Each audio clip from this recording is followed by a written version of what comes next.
Paul Thomas Anderson is joined in conversation with director Richard Linklater.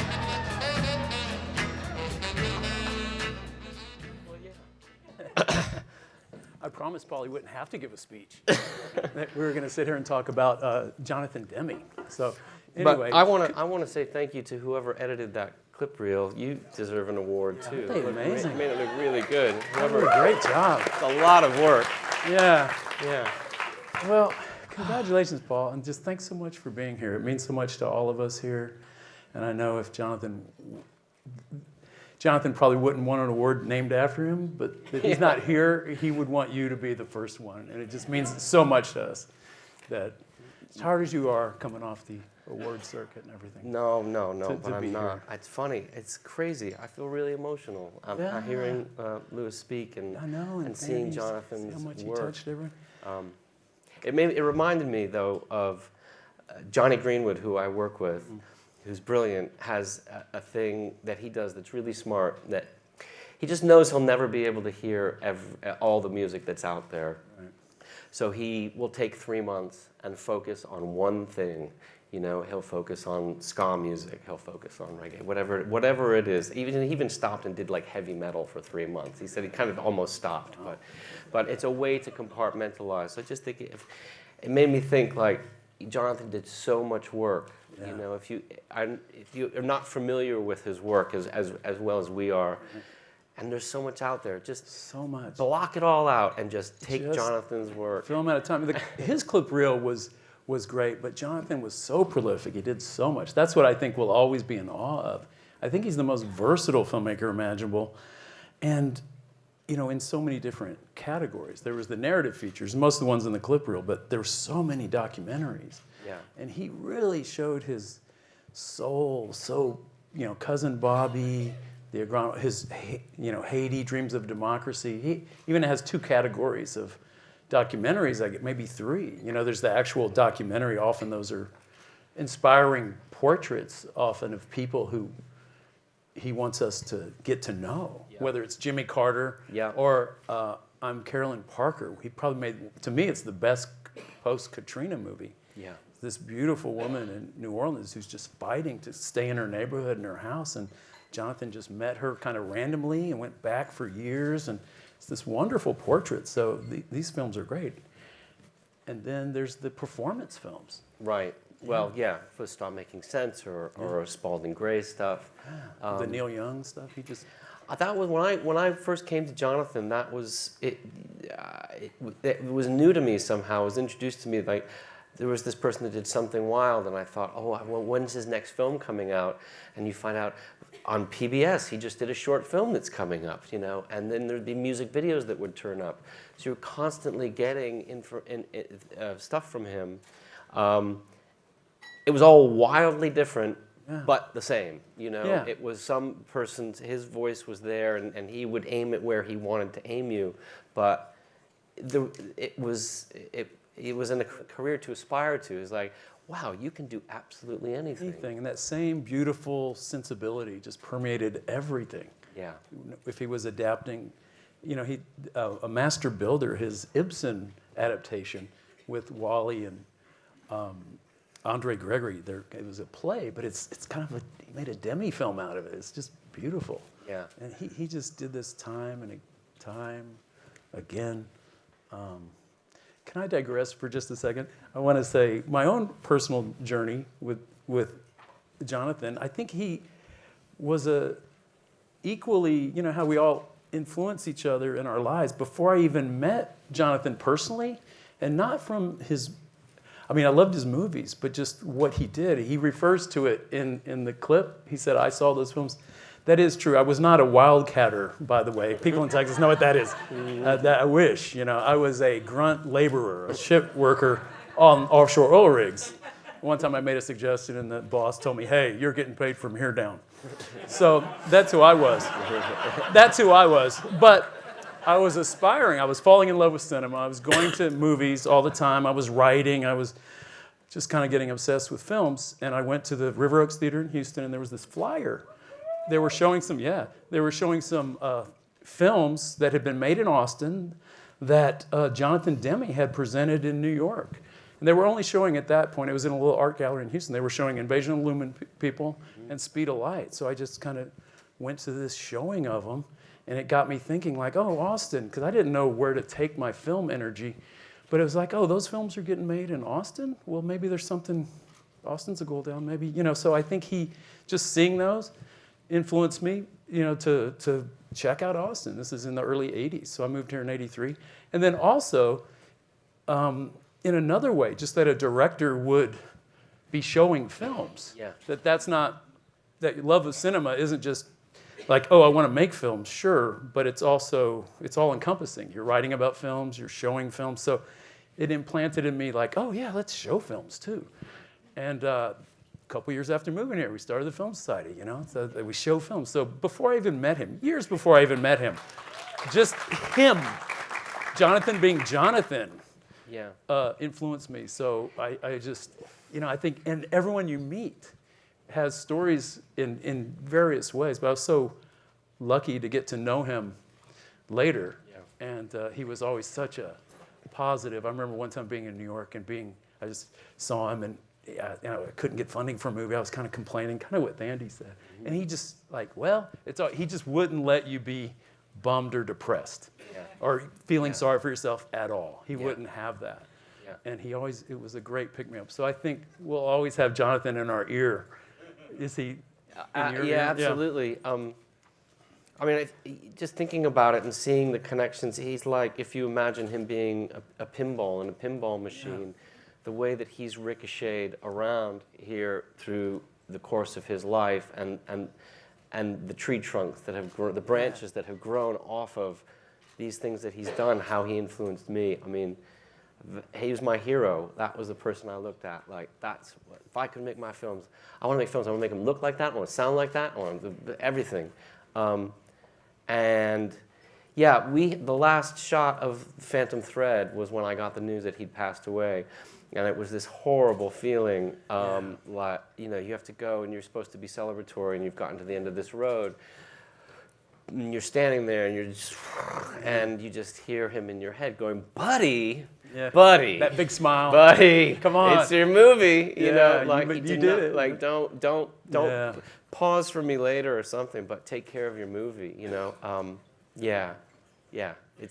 Once he's gotten inside your head, he's going to ring around in there for a long time. But who better to be in your head? What a positive. There's enough negative things that could be rolling around your head. Jonathan is such a positive. The testimonies from actors who loved him. I mean, they loved him. Yeah. He was a life changer for so many actors he worked with. Did you ever talk to him much about his methodology with actors? Because I heard, and I didn't really ever talk to him much about it, but he said he wasn't a big rehearsal guy, but he certainly got incredible performances. My impression, things that in our conversations and things that I read, was that he didn't like to get into really deep philosophical conversations, and he didn't like actors who wanted to engage in deep philosophical conversations about the character. I like he kind of expected that they should do a lot of the work. He would be there for them, but he really wanted it to be immediate, spontaneous. He didn't want to muck around too much with rehearsals. That's the impression that I got, I think he kind of, as you see his films go along, is constant more. They became more and more like his documentaries. They kind of really started to intersect. Like sort of, he would mess around in styles, but the one that seemed to suit him best, like more and more as he went on, was like, it's handheld. You don't know what's going to happen, and here we go. Like Rachel getting married, he had taken that absolutely, too. Which is really after Truth About Charlie, where it felt like maybe he felt like something had gotten away from him or away from where he wanted to be. But the kind of the passion that he would get from actors, because he would also think of an actor to be in a part that no one would really think of too, And he was right, Anthony Hopkins was not, people wanted, who did they want of Lewis? They wanted Tommy Lee Jones, and who was the other actor? Gene Hackman. Imagine a time when you had to fight for Anthony Hopkins. It was really, it's really true. Like, I'm gonna get Anthony Hopkins, and it was like a risk. And there was Jonathan, or even Tom Hanks. She was right. Tandy's right. And the way movies look, I mean, it's funny to hear about inclusion these days. Like, Jonathan has been casting his movies and filling them up to look like a kaleidoscope for so long, that he's, oh God, his generosity was like what led first. You feel it. Insane generosity. Where did you get on the Demme bandwagon? What was the first one you remember seeing? Well, that you went. It was really something wild. Like, but Stop Making Sense, I had seen, and I was a little too young, but I had seen. Melvin and Howard had been on TV. Paul knew what he wanted to do at a very young age, though. Well, maybe we'll talk about that. Yes. To keep going. But the sweet spot of my age and seeing Stop Making Sense, but then Something Wild, where I was 15. Right. Followed by Married to the Mob, followed by a lot of shorts, followed by Cousin Bobby, followed by like New Order music videos and things like that. That just endless. And UB40, he did these great music videos, so there was a lot of stuff to sort of. And then I was catching up on everything, but then it followed Married to the Mob, and then the kind of grand finale 1-2 punch of Silence of the Lambs suddenly coming along. That was like. Kind of the only movie that he'd made that made any money, right? Like Philadelphia a little bit. Well, Philadelphia was right after Silence of the Lambs. Yeah, he was not a big. So it was kind of amazing. And then, but those films happened in a row, and look at that as a stretch. I mean, who wouldn't want to say, like, I did Stop Making Sense, I did Something Wild, then I did Marry the Mob, and then I did Silence of the Lambs. I finished it up with Philadelphia. You'd be like, poof, that's a run. I mean, that is a run. Yeah, do you think that was just he was an enthusiast? Do you think he was easily excitable? Like, he was doing Swing Shift, and then he started to do Stop Making Sense kind of during it, or, he just seems like he couldn't. He couldn't resist. Stop. Yes, he was excitable, but I think talking about Stop Making Sense is that his definition of cinema, his idea of pure cinema, was when a filmmaker films a musician. That was to him what, right, Lewis? I keep looking at Lewis because Well, yeah, Lewis is writing the book. Lewis is writing the book, but I went to India to make to do my Jonathan Demme film. Yeah, I was gonna say you did a music film. Jonathan Demme movie. And I realized he was right. When you're in the room and you're just and you're taking away any dramatic structure, it just felt like this rush. That there was performance. You're filming people's faces, and that's what Jonathan would do. When you see a lot of these music films that he makes, he spends more time just looking at a close-up of somebody playing than anybody normally would. Normally, you see so much of the stage or something like that, but he'll do this like giant close-up of someone, not even the guitar, just a close-up of their face, and takes your breath away. I always felt he was trying to approximate the enthusiasm he felt being in the room with them. Yep. Most filmmakers get really fancy and do a lot of, they make it about them. Yep. He made it about what he was excited about, which was the music. Yeah. He didn't want to interfere with that too much. Yeah. Did he give you advice when you were heading to India to do your movie? Did you talk to him about it? I told him I was going down there, but I just secretly knew I was just going to go. You didn't need his advice. You already had it. I had it because I was just going to go do exactly what he would have done. Yeah. And then I got to show it to him too, which was great. And I always wondered, like, what's it like for him? He's really seeing just how much I'm ripping him off here. And where is your film? It's your least seen film. It's recent though. But let's put a plug in because I know it didn't play in theaters and stuff. But it's called Janoon. Yeah. Yes. It was you following with Johnny? I went with Johnny. Johnny Greenwood asked me if I wanted to go to India with him, and it sounds very George Harrison-y, but it's not that. It was a group of musicians, and we all made music together in this fort in Rajasthan, and it's 48 minutes long. Won't take too much of your time. It's really good. It's watching people play music. Yeah. I was thinking when, after the loss you know, when Demme passed away last April, it took me a while because, you know, you feel the personal thing. And then I thought of that Billy Wilder joke. He was the king of the one-liner walking out of Ernst Lubitsch's funeral. Lubitsch died young. You know, when he says, "Oh, poor, no more Lubitsch," and he goes, "Worse, no more Lubitsch movies." And I felt that about Jonathan. Finally, there was a delay. It's like, no more Jonathan movies, no more documentaries. He was young, but you know, he had so much more to say. What we had 20 more years of things he would be excited about, and try to make a film about. And who knows, you know? So, but that said, watching the clip reel, there's enough that I haven't seen enough of. You know, maybe or go back and see again. Exactly. Yeah. You know, to revisit again. Yeah, and there's a lot of TV work there that I haven't seen too. So. Yeah, it's there for us, but yes, too soon. There was more to come. Well, there's no good time. So, I wanted to ask you, do you, you know, speaking of, you know, actors and stuff, do you work with actors differently film to film, or do you, you know, I've always been curious. I know just on the new film, you and Daniel's relationship sounds like different than a lot. He was like a co-collaborator all the way. From the beginning, Yeah. I don't know how you do it, but I always kind of go, I let the actor lead usually. Like mainly sort of with Adam Sandler was the first time when I was working with him, I realized that I'd sought him out to work with him because I liked his performances. And we made two sort of different kinds of movies. And I remember things not going that well, and maybe I was trying to shoehorn something that I had thought in, and there he was, and we were floundering. And the second I just sort of realized, like, the movie's got to come to him. You know, it was kind of a way of sort of working that in following him, encouraging him. How did he like to work?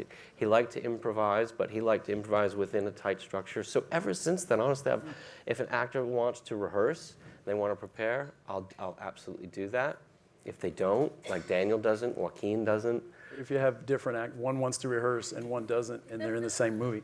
Oh, shit. I've had that a little bit. What do you do? I make the one who doesn't want to rehearse. Yeah. But that's...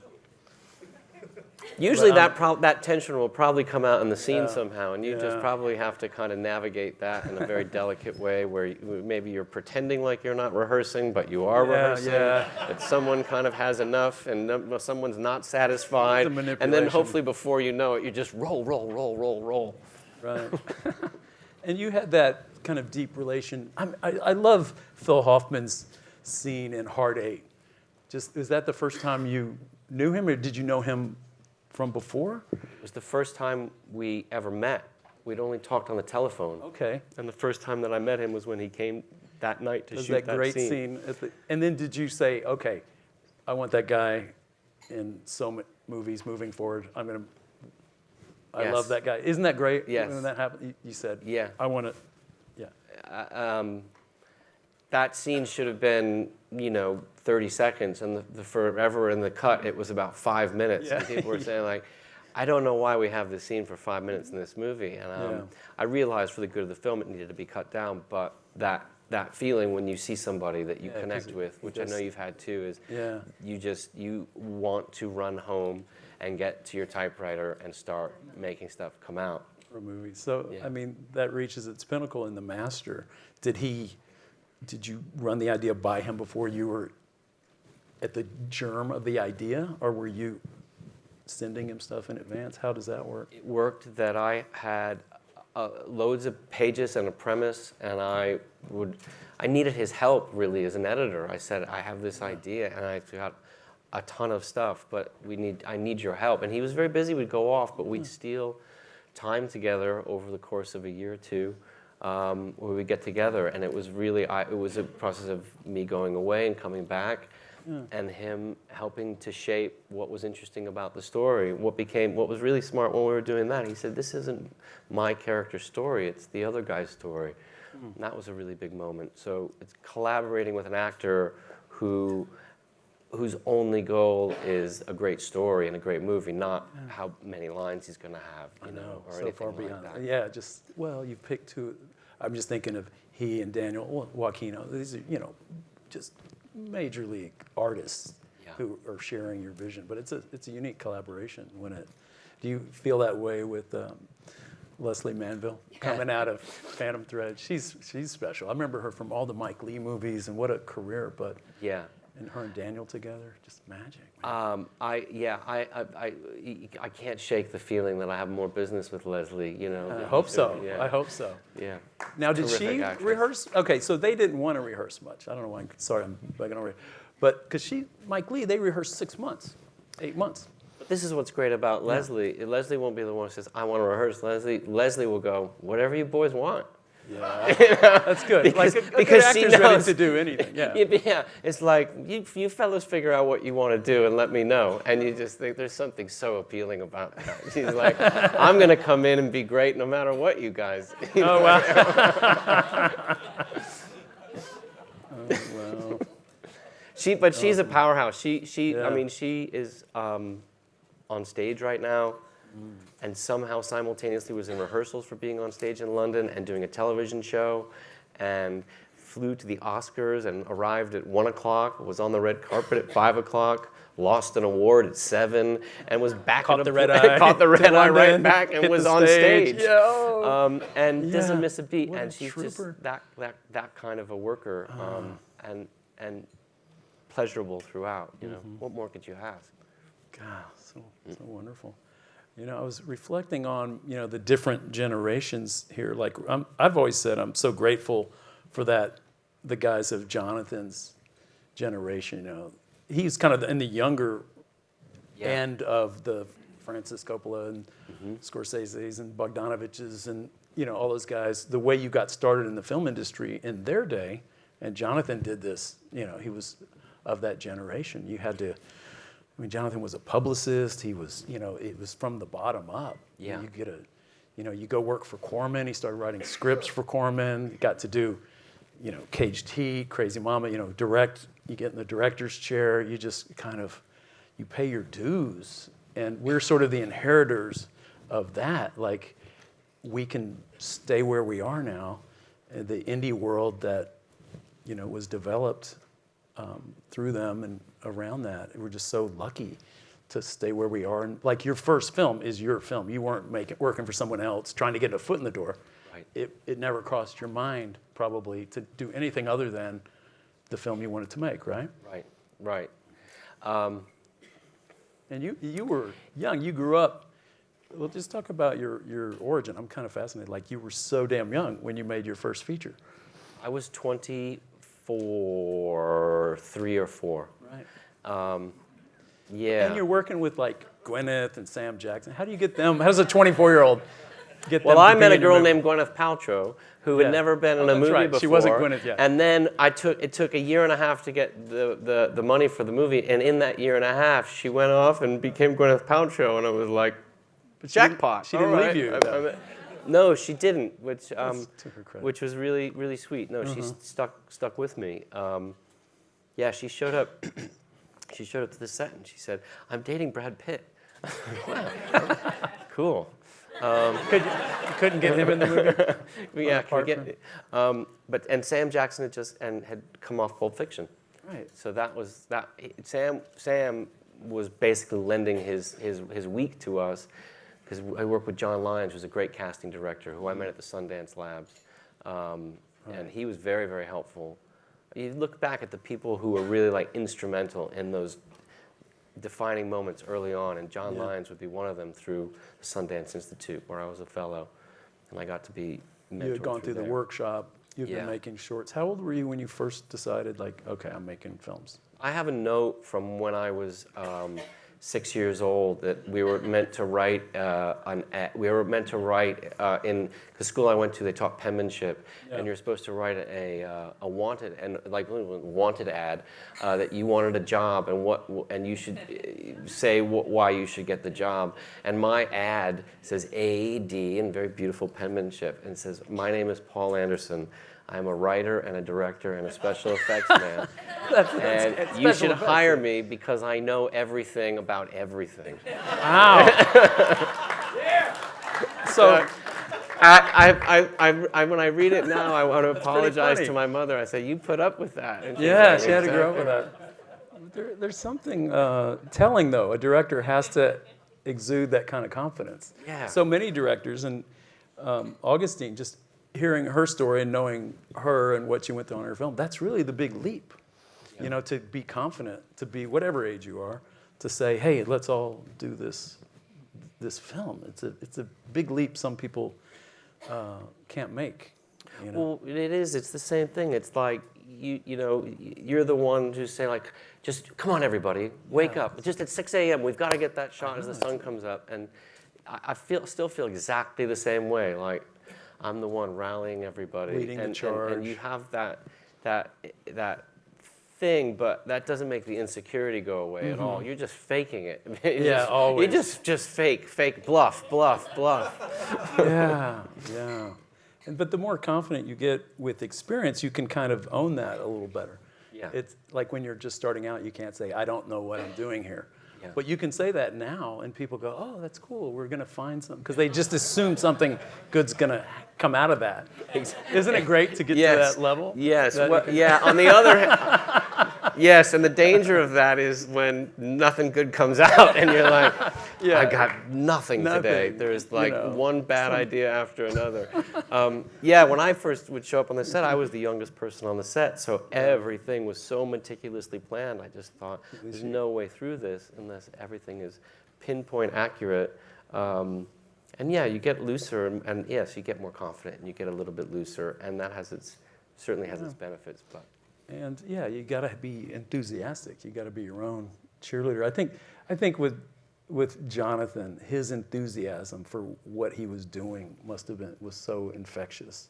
yeah, I'm sure it just trickled down to everybody working on it, every actor, every part of the whole process. What will you think of when you think of Jonathan going forward? What do you think 20 years from now you'll be thinking of when you think of Jonathan? One thing you made me think of is that those moments when you are on, I don't know if you have a filmmaker you go to in a situation when you feel that you're in a jam, you have to say to yourself, if you feel you're toast and you don't know what to do, I do say, what would Jonathan do?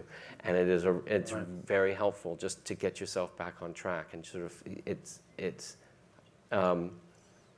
but in 20 years, well, I'll have my memories of him. I just hope my kids are watching his films and seeing them the way that I saw them and feeling them the same way that I did. Do you have a filmmaker that you go to when you are in trouble? I have a few who will remain nameless. I go, what would they do? Do the opposite.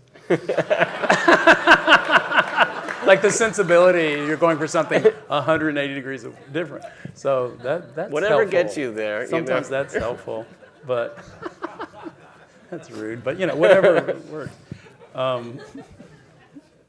Well, I've had that as well, where you're in the middle of doing something and you kind of are horrified that it looks like another filmmaker. It's that good to know what you maybe don't you want. don't really think it should look like. And think, oh my God, how did this happen?